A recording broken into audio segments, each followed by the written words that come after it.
Okay. ఏం చదువుకున్నావు? Degree. మరి యేసయ్య నమ్ముతున్నావా ఇప్పుడు? నమ్ముతావా? యేసయ్య మరి ఆయన కార్చిన రక్తమందును విశ్వాసం ఉంచుట ద్వారా ఆయన పాపాలు క్షమిస్తున్నాడని నమ్మాలి.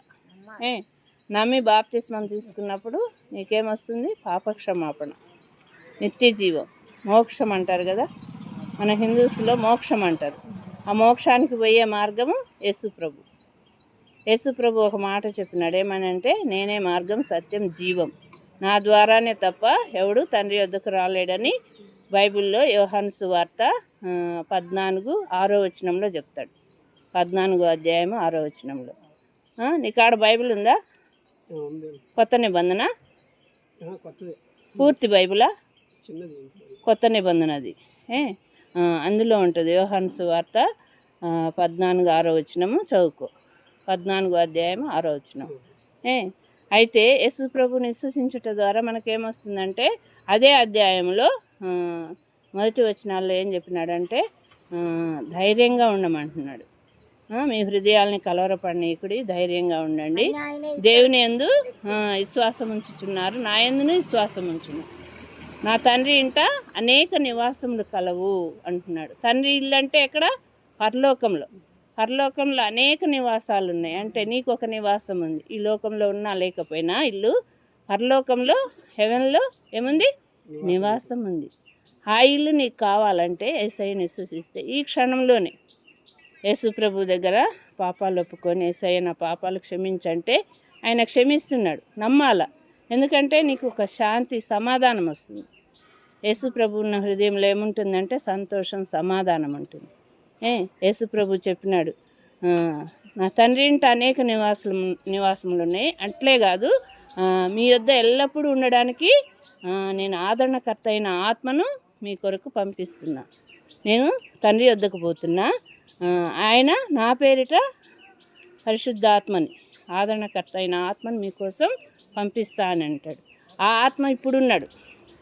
ఎవరైతే యేసునందు విశ్వాసం ఉంచుతారో, నువ్వు విశ్వసిస్తే నీలోనికి ఆత్మ వస్తున్నాడు.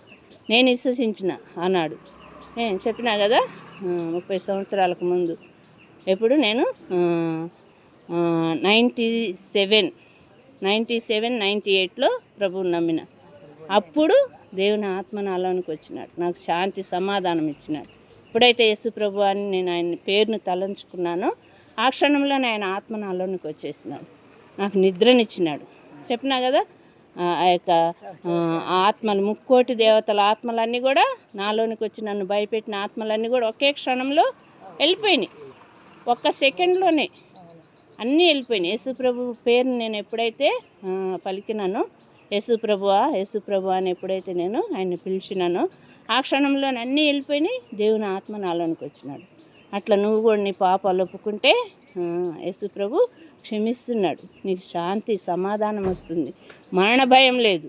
నేను చెప్పినా కదా, మనుషులందరూ చనిపోతున్నారు, ఎక్కడికి పోతున్నారు, నేను కూడా చనిపోతా, ఎక్కడికి పోతా అనేది నాకుంటున్న ఆ భయం అన్నమాట. ఆ భయం అంతా కూడా పోయింది నాకు. ఈ క్షణంలో నేను చనిపోతే ఏమైతా? నిత్య జీవంలో యేసు ప్రభు దగ్గర, మోక్షంలో, పరలోకంలో ఉంటాను. అదే యేసయ్య లోకం. యేసుక్రీస్తు ప్రభువుని చెప్పినాం కదా, తండ్రి, కుమార, పరిశుద్ధాత్మగా ఉన్నాడు. ఆయన మనకి హెవెన్ని సిద్ధపరుస్తున్నాడు. పరలోకాన్ని దేవుడు మన కొరకు సిద్ధపరుస్తున్నాడు. అదే ఎట్లా ఉంది? బంగారు వీధులు, బంగారు ఇళ్లతో ఉంది. ఆ లోకానికి నువ్వు కూడా రావాలంటే ఈ క్షణమే యేసు ప్రభుని విశ్వసించి నీ పాపాలు ఒప్పుకుంటే దేవుడు రక్తంతో కడుగుతున్నాడు. యేసు ప్రభు రక్తం మన ప్రతి పాపం నుండి మనల్ని కడిగి శుద్ధీకరిస్తున్నాడు. మొదటి యోహాను అని ఉంటుంది నీకు ఇచ్చిన చిన్న కొత్త నిబంధనలో. మొదటి యోహాను 1, 7, 8, 9 వచనాలు చదువుకో. చిన్న అధ్యాయమే, 9 వచనాల వరకు ఏముంది, అది చదువుకో. మొదటి యోహాను సువార్త వేరు, మొదటి యోహాను, 2 యోహాను, 3 యోహాను అని 3 ఉంటాయి బుక్స్. అవి చదువుకో. చెప్తున్నా కదా, ఈ మాటలను బట్టి నువ్వు విశ్వసిస్తే నీకు రక్షణ. సన్నకేశవ వింటున్నావా?